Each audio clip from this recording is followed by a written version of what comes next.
College campuses have become an angry reflection of a divided country. On this night, police and protesters are out in force at the University of Utah. I pledge allegiance to the flag! All because of this baby-faced 33-year-old father of two. I mean, let's be real about this. Look at me.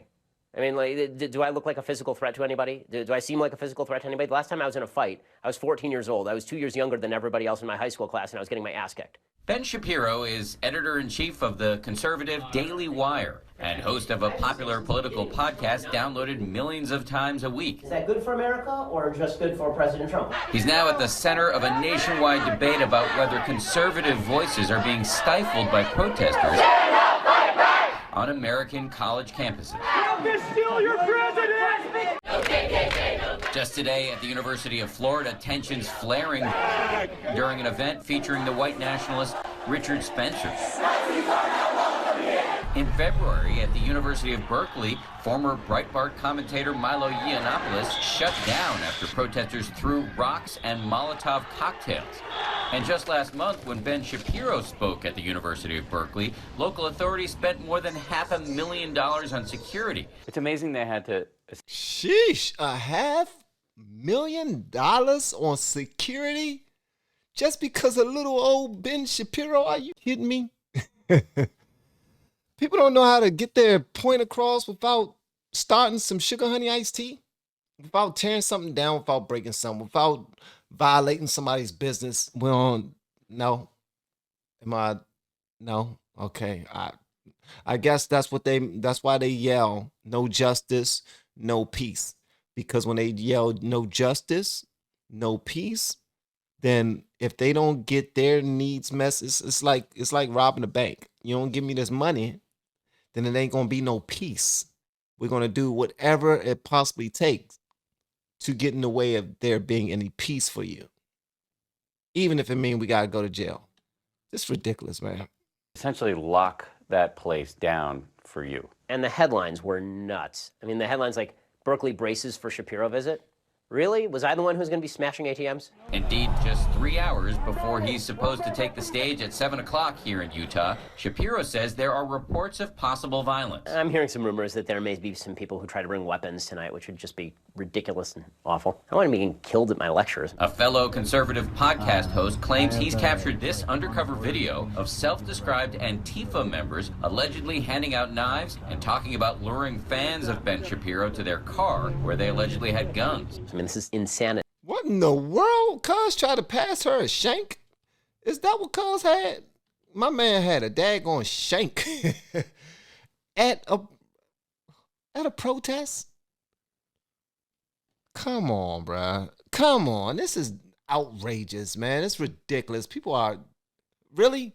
Insanity. Shapiro says this all speaks to a liberal hysteria on American campuses. So your view is this is political correctness run amok? Yeah, I mean, it's the furthest extension of political correctness. That when you say something, that it's not just me disagreeing with you, it is me destroying your identity as a human being in a way that is akin to violence. Let me just read you from the statement that the folks who want to shut you down put out. They said, Ben Shapiro has openly called transgender people mentally ill. He portrays the great gay rights movement as a conspiracy to root out God-based institutions. He has recently defended conversion therapy, which is nothing short of abuse. Okay, so there are a bunch of things that are just not true there. I am unaware of any time that I have ever defended conversion therapy as such, said that it's effective, because I don't see the evidence that it's effective. What about this idea that you call transgender people mentally ill? I do say that transgenderism is a mental illness, because it's gender dysphoria. It's a psychological disorder. So that's not an insult to people who suffer from psychological disorders. You are not doing a service to people who are suffering from a mental disorder to humor them by suggesting that their mental disorder is reflected in objective reality. It is important to note that the American Psychological Association does not define being transgender as a mental illness. A gender dysphoria diagnosis only applies if an individual experiences significant distress. It's actually a natural phenomenon, and they're committing suicide because they're depressed because people are mistreating them. Then I'm not for mistreatment, but I don't think that me suggesting that you're not a woman is mistreatment of you. Whether or not you agree with Shapiro, whether or not you think he's engaged in hate speech, there is little doubt that his speech is protected by the First Amendment. They won't let a Jewish guy come to a college campus and say what he wants to say. That's where we're at in America. That's ridiculous. At just past 6 o'clock, and with the protests heating up, Professor David Vergobi, who teaches a class on freedom of expression here, tells us that many college students today do not understand that speech is protected unless it directly incites violence. This is a public institution. It's a government entity. They have to guarantee the free speech rights of everyone, including Shapiro. We find the leader of that group that has vowed to shut tonight's event down, who makes a startling admission. I don't think he should speak. But that doesn't really comport with the First Amendment. I don't care. You don't What do you mean you don't care? What? care. I don't care. Why not? I don't think that's a relevant document right now. What? It's literally the First freaking Amendment. Dude, what do you mean you don't care?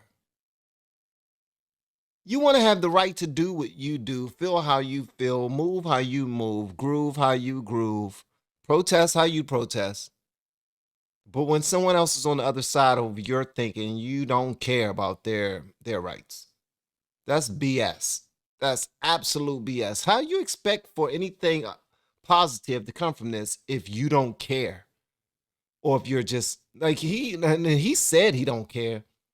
I think he really didn't care. I think he really don't care. I mean, he said it twice. My gracious, man. Like, come on, that's just ridiculous. The Constitution is not a relevant document? This thinking may help explain the increasingly violent protests against conservative speakers on campus. By shortly after 7 p.m. here at the University of Utah, Ben Shapiro is backstage ready to go on after his security team sneaked him into the building.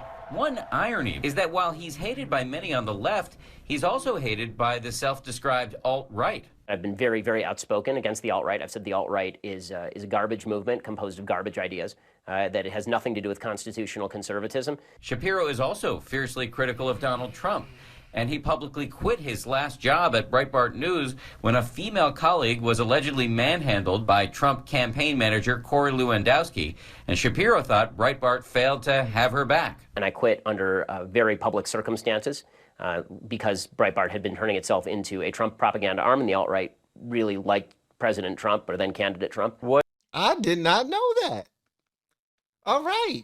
You know, that bit of information actually gives me a little bit more, well, a lot more respect for Ben Shapiro, because it shows me that he is not right or nothing.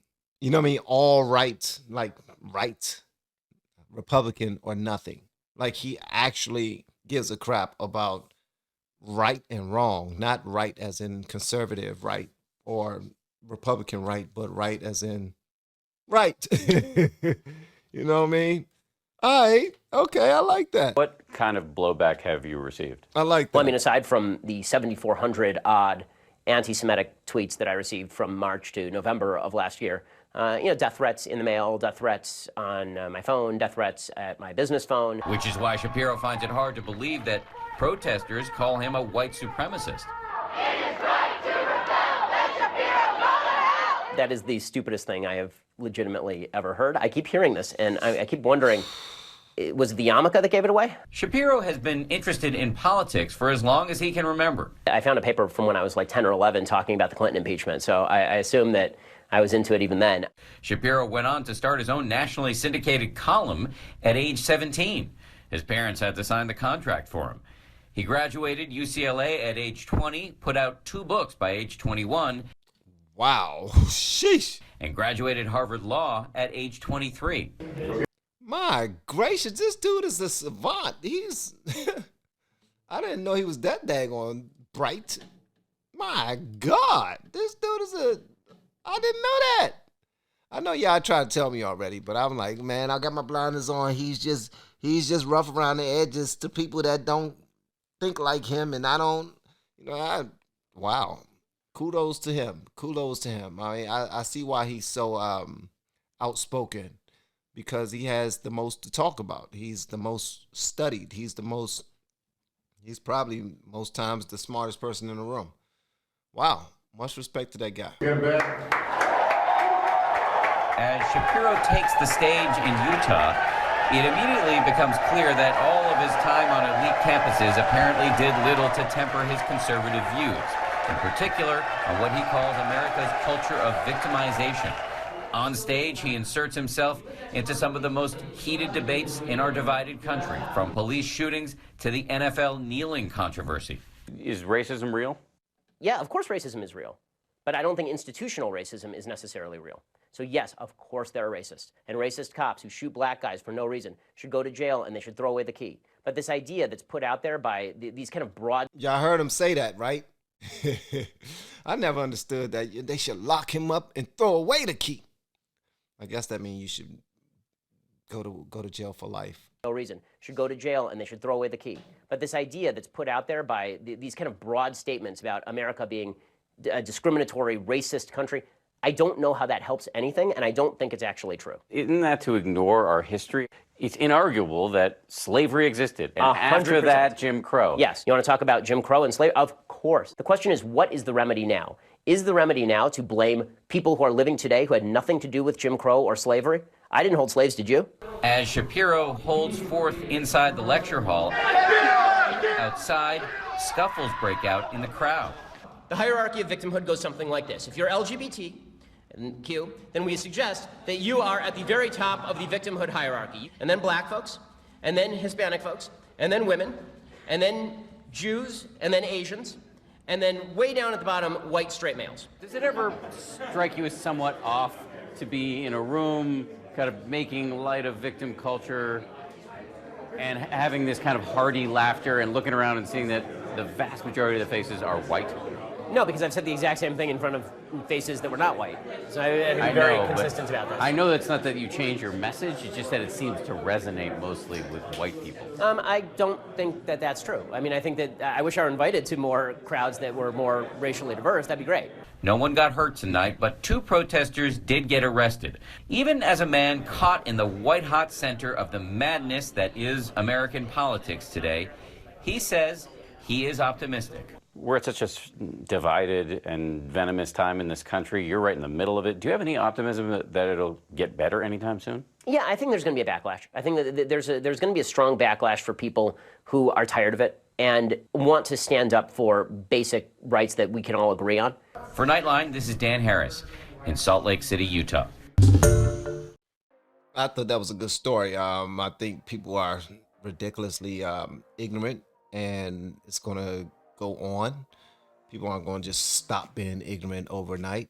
It's going to take some willingness and desire from them in order to accept new information, stuff that just wasn't beat into their heads either by their environments, society, TV, media.